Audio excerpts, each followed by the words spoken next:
Many worlds? One photon, unmeasured by man, does go through both slits, showing wave interference because, well, it may split the world in two, one that we stay in and one that we don't. Eerie similarities. Minds seem to sense in another dimension, collapsing possibilities into reality, much like subatomic non-local effects that link twin particles which are far apart. The mystery solved by Bohm.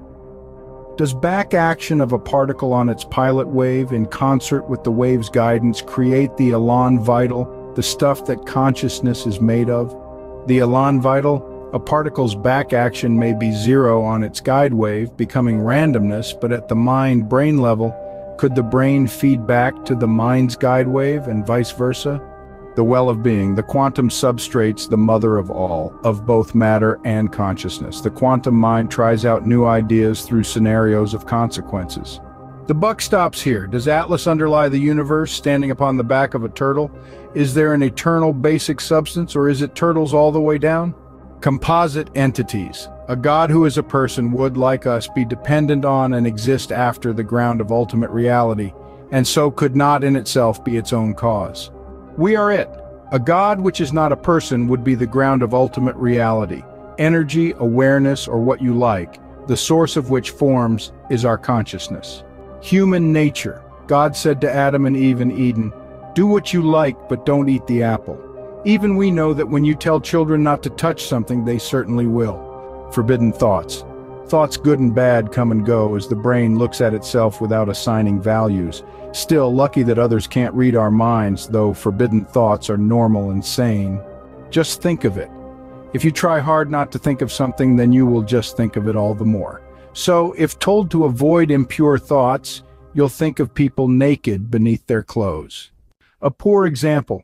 He murders by flame and flood, he tortures, he entraps, he blames us for his mistakes, he holds grudges for our ancestors' sins, he throws tantrums and fits, his name, God's sakes. Poor craftsmanship. Who's to blame for the genetic defects that lead to social misfits, obsessors, and other special personalities? Did the Maker's hand shake when he made us? The way it is, only a fool would blame his own creations for the flaws therein for his poor craftsmanship. So rejoice, there's no maker of man. These flaws provide for interesting character types. Hallucinations and voices. The founders of the religions were all divinely inspired, but were each told a different story.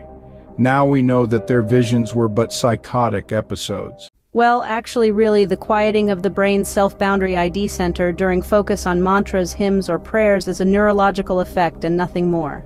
The so-called near-death experience of bright lights and a peeking into heaven is but a flood of opiate endorphins causing hallucinations and calmness.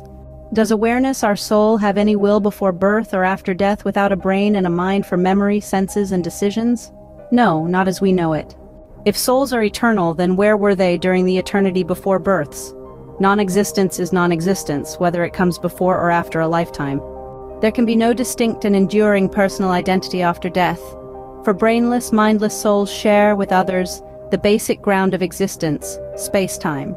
The Christian concept of reward and punishment handed out by an omnipotent, omniscient God is derivative of the family experience, the child and parent, a conception of our world.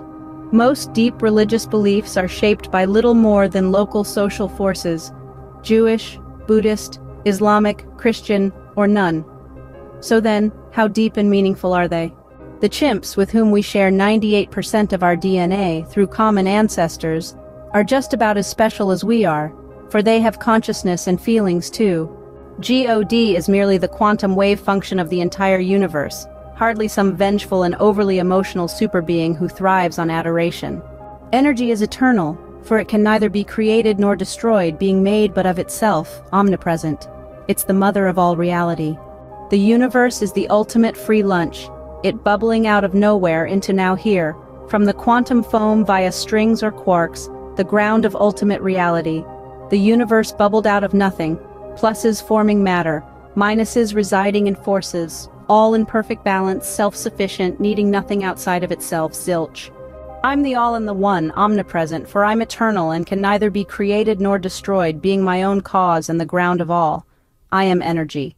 Time, too, has a shape in 4D space-time, and thus, like space, could have an existence before the birth of the universe, so, Creation didn't have to wait forever.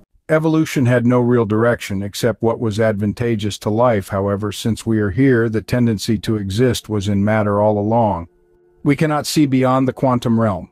The dusk of physical science arrives. Well, who knows, for nature is efficient, so likely simple answers will appear.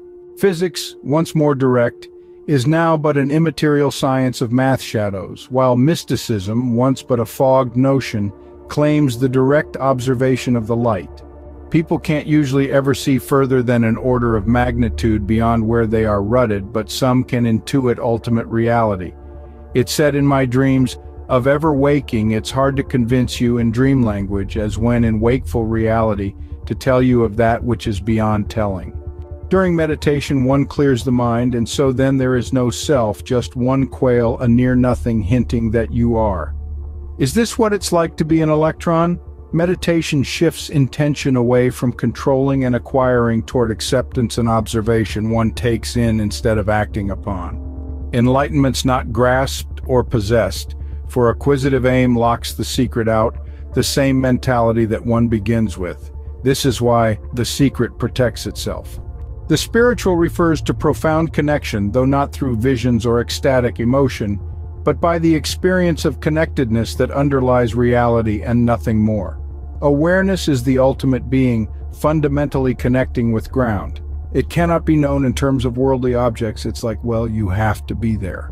Meditation relieves the survival self, shifting attention from acting to allowing, from emotional identification to observation, from instrumental thinking to receptive experience. Meditation, renunciation, and service are not really mysterious, just different from the usual object-oriented approach. Mysticism is modern and ancient, not esoteric. In serving the task, one forgets the self, accessing the world's connected aspects, going beyond self-centered states of mind, since the survival of mankind is at stake.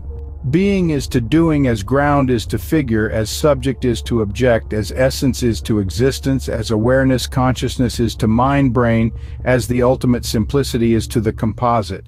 The connectedness of everything to everything, a rudimentary perception in and of itself, experiential in its ultimate physical disposition, facilitates our consciousness of interior and exterior.